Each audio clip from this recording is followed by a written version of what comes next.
What's going on, everybody? This is Ryan Blake, and today we're covering what might be the most explosive story of 2026 so far. The United States just launched a massive military strike on Venezuela, and President Nicolás Maduro, along with his wife, have been captured and are now in U.S. custody. This is absolutely unprecedented. We haven't seen anything like this since World War II. So buckle up, because we're going deep into what happened, why it happened, and what this means for the future. January 3rd, 2026. A date that will go down in history. Early Saturday morning, while most of Caracas was still asleep, the United States unleashed what President Trump himself called a spectacular assault. We're talking about overwhelming military power from air, land, and sea. Multiple targets were hit simultaneously across Venezuela's capital and surrounding areas. The main military base, Fuerte Tiuna, which is Venezuela's largest military complex, was struck. La Carlota Air Base in the heart of Caracas took hits. The La Guaira port on the Caribbean coast was targeted. Explosions lit up the sky, power grids went down, and fires erupted across the city. But here's the thing, folks. Those strikes, they were just the cover. The real mission was happening on the ground. While Venezuelan forces were scrambling to respond to the airstrikes, America's most elite special operations unit, Delta Force, was executing a precision raid that had been months in the making. These are the same operators who took down ISIS leader Abu Bakr al-Baghdadi back in 2019. They don't fail. They don't miss. And last night, their target was Nicolás Maduro himself. According to multiple sources, including statements from President Trump himself, the CIA had an insider within Maduro's own government who helped track his exact location. This wasn't some lucky break.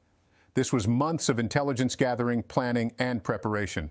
Trump revealed on Fox and Friends this morning that the military actually built a full-scale replica of Maduro's safe house so Delta Force operators could rehearse the raid over and over again. Every door, every hallway, every potential obstacle was mapped out and practiced. When the moment came, they moved with surgical precision. Maduro was holed up in what was essentially a fortress, surrounded by heavily armed guards and protected by reinforced steel doors. But according to Trump, who watched the entire operation in real time from Mar-a-Lago, those doors were breached in a matter of seconds. Delta Force stormed in, grabbed Maduro and his wife Celia Flores right out of their bedroom, and extracted them before Venezuelan forces even knew what was happening. Trump posted a photo on Truth Social showing Maduro aboard the USS Iwo Jima, one of the U.S. warships that's been stationed in the Caribbean for months. In the image, Maduro is wearing a gray sweatshirt and sweatpants, blindfolded, with noise-canceling headphones and handcuffs. These are standard security measures for high-value detainees. He's now being transported to New York, where he'll face federal charges in the Southern District of New York. So why did this happen? What pushed the United States to take such an extreme action? Well, folks, this didn't come out of nowhere. The tension between the U.S. and Venezuela has been building for years, but it really escalated during Trump's second term. Let me take you through the timeline. Back in March 2020, during Trump's first term, the Justice Department indicted Maduro on narco-terrorism and cocaine trafficking charges. The indictment alleged that Maduro led a criminal organization called the Cartel de los Soles, working with the Colombian guerrilla group FARC to smuggle tons of cocaine into the United States. Maduro denied everything, calling it American propaganda. But the charges were serious. We're talking about narco-terrorism conspiracy, cocaine importation conspiracy, possession of machine guns and destructive devices, the kind of charges that carry life in prison. Fast forward to July 2025. The Trump administration officially designated both the Cartel de los Soles and another Venezuelan gang called Tren de Aragua as foreign terrorist organizations. This was huge because it meant the U.S. military could now treat them the same way they treat ISIS or al-Qaeda. It opened up a whole new playbook for operations against them. Then in August 2025, the Pentagon started deploying serious military hardware to the Caribbean. We're talking aircraft carriers, destroyers, fighter jets, thousands of Marines. The USS Gerald Ford Carrier Strike Group moved into position off Venezuela's coast. This was a clear message, a show of force that said, we're not playing around anymore. In September, things got real. The U.S. military started conducting strikes on boats in the Caribbean and Eastern Pacific that they claimed were smuggling drugs. These weren't warning shots. These were kill operations. Between September and the end of December, the U.S. conducted 35 boat strikes, killing over 115 people. Critics called it illegal. Some even said it could be war crimes. But the Trump administration doubled down, saying they were protecting Americans from the flood of drugs coming into our country.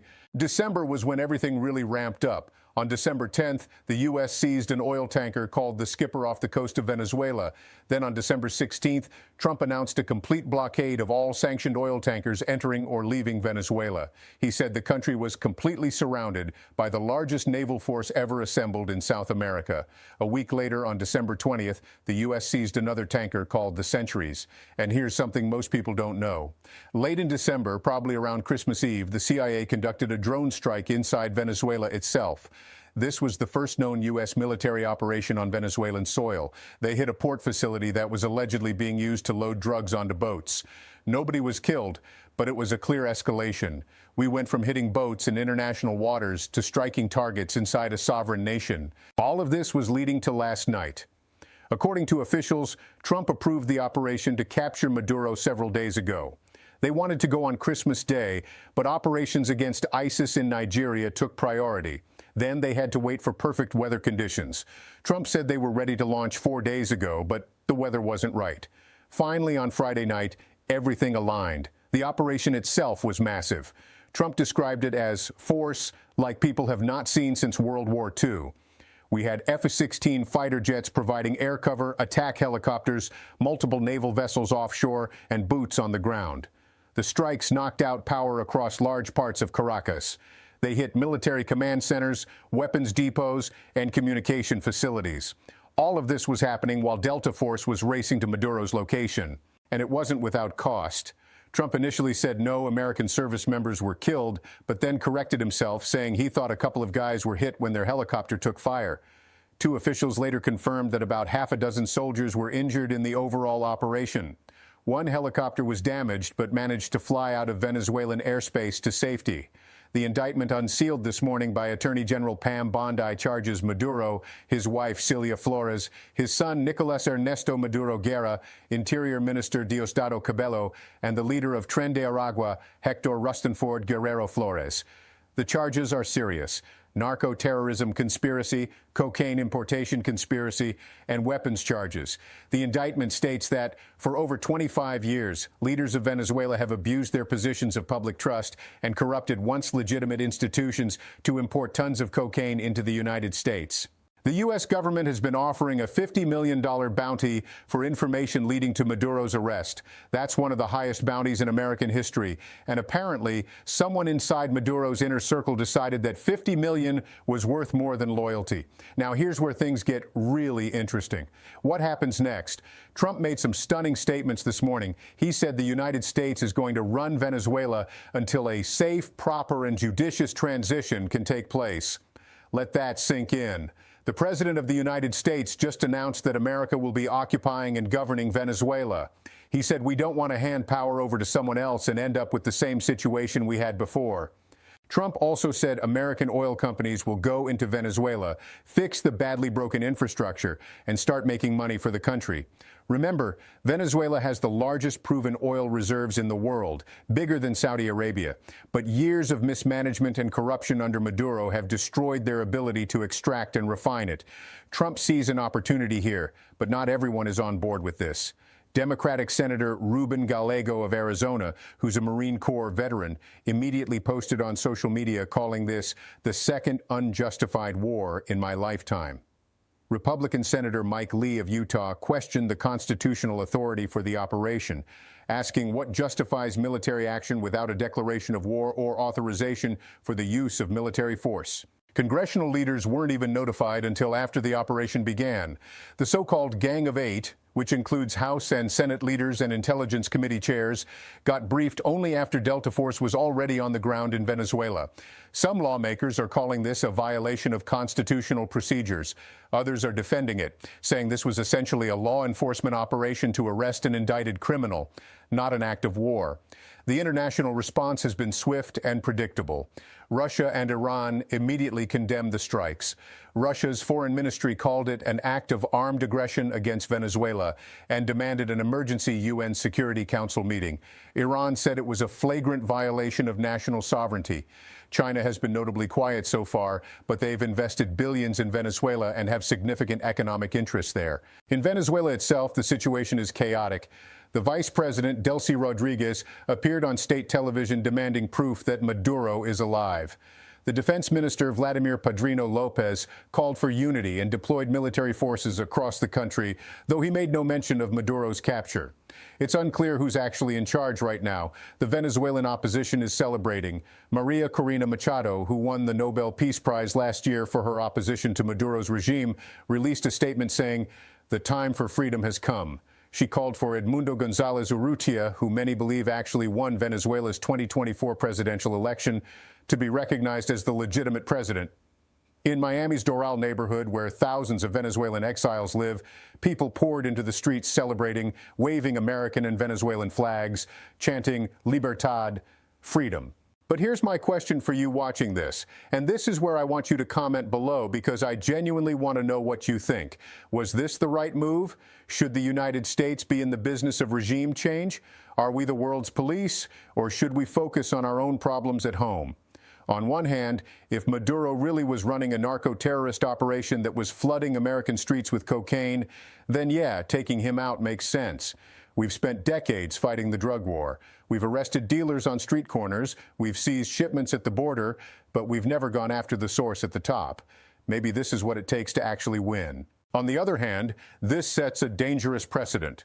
If we claim the right to invade any country and capture their leader because we've indicted them on criminal charges, what stops China from doing the same thing to Taiwan's leaders? What stops Russia from abducting Ukraine's president and claiming they had legal justification? International law is based on sovereignty. Yes, Maduro is a dictator. Yes, his regime has destroyed Venezuela's economy and forced millions to flee.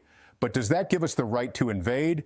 And let's be honest about something else. This isn't just about drugs, it's about oil. Venezuela sits on 300 billion barrels of proven oil reserves. That's more than the entire Middle East.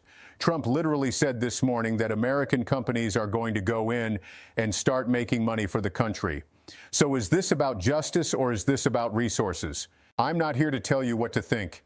I'm here to give you the facts and let you make up your own mind. But I will say this. Actions have consequences. We've seen what happens when America goes into other countries with the intention of fixing things. Iraq, Afghanistan, Libya, Syria. Every single one of those interventions created chaos that lasted for years, sometimes decades. Will Venezuela be different? Maybe. Trump says we're going to run the country until we can establish a stable transition. But how long will that take? Who decides what stable means? And what happens if the Venezuelan people don't want us there? There's also the question of legality. The Constitution is pretty clear. Congress has the power to declare war. The War Powers Resolution requires the president to notify Congress within 48 hours of committing armed forces to military action.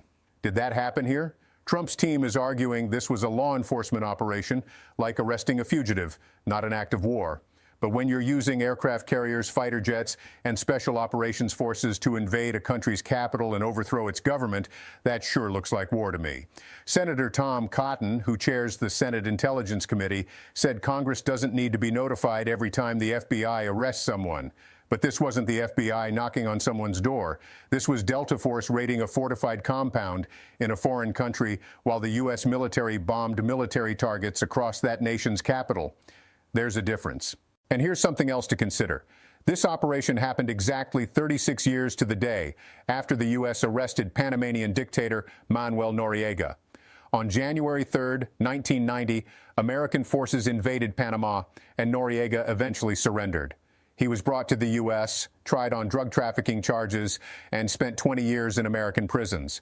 The parallels are striking. Noriega was also a former U.S. ally who fell out of favor. He was also accused of drug trafficking.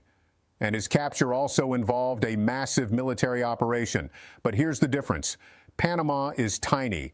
It's about the size of South Carolina with a population of 4 million. Venezuela is massive, about twice the size of California with 30 million people. It has a real military with Russian and Chinese equipment. It has allies who will push back. This isn't going to be as simple as Panama. So what's next? Maduro is being taken to New York. He'll be arraigned in federal court, probably early next week. The case has been assigned to U.S. District Judge Alvin K. Hellerstein. Maduro will face the charges, and if convicted, he's looking at life in prison. His wife is also facing charges, which is significant. She's not just the First Lady. Celia Flores is a powerful political figure in her own right, a former attorney and legislator. In Venezuela, the question is who takes over. Technically, Vice President Delcy Rodriguez is next in line, but Trump has made it clear the U.S. isn't recognizing anyone from Maduro's regime. The opposition wants Edmundo Gonzalez, who they say won the 2024 election, to assume power. Trump was noncommittal this morning when asked if he'd support opposition leader Maria Corina Machado, saying, "We have to look at it right now." The reality is Venezuela's government is still functioning. Defense Minister Vladimir Padrino Lopez is still in command of the military. Interior Minister Diosdado Cabello, who's also been indicted by the U.S., is still free. These guys aren't going to just hand over power because we say so. This could get messy. We could be looking at a power struggle, military factions fighting each other, or even a guerrilla insurgency against American occupation. And make no mistake, this is an occupation. Trump used those exact words. We're going to run the country. He compared it to what the U.S. did in Germany and Japan after World War II. But those occupations lasted years. In Japan, we were there from 1945 to 1952. In Germany, we maintained a significant presence for decades.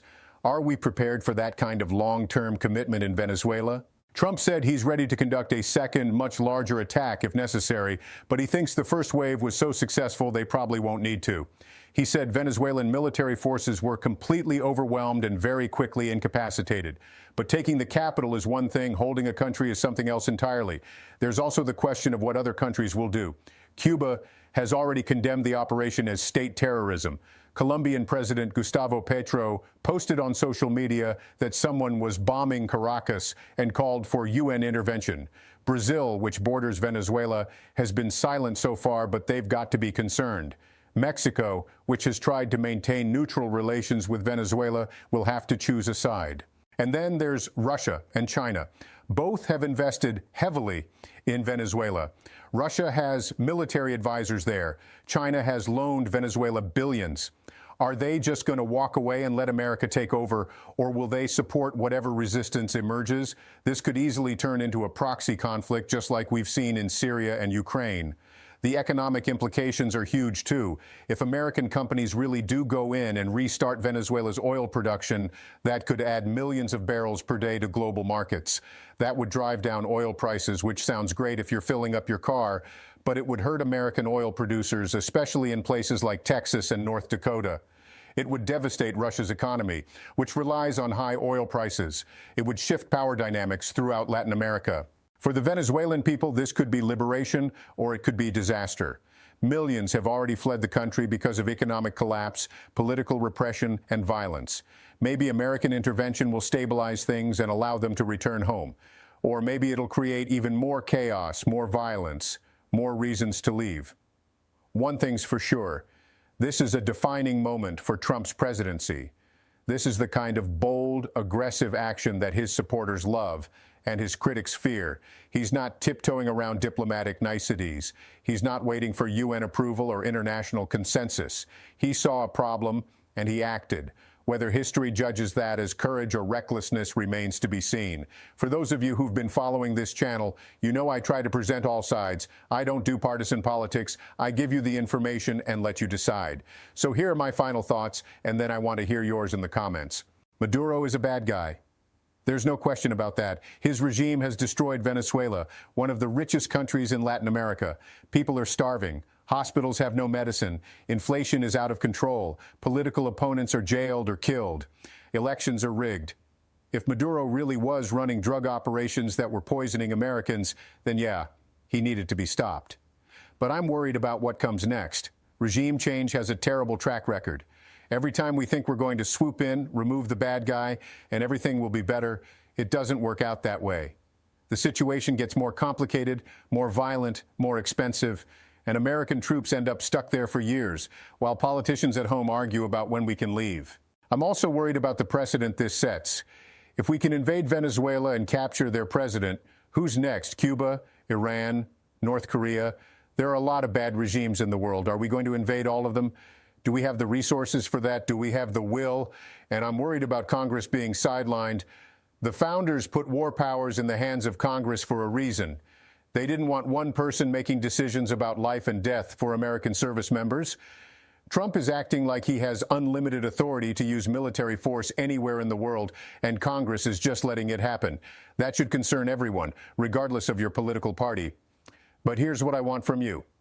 Drop a comment below and tell me what you think. Do you support this operation? Do you think America did the right thing? Or do you think this is a mistake that we'll regret?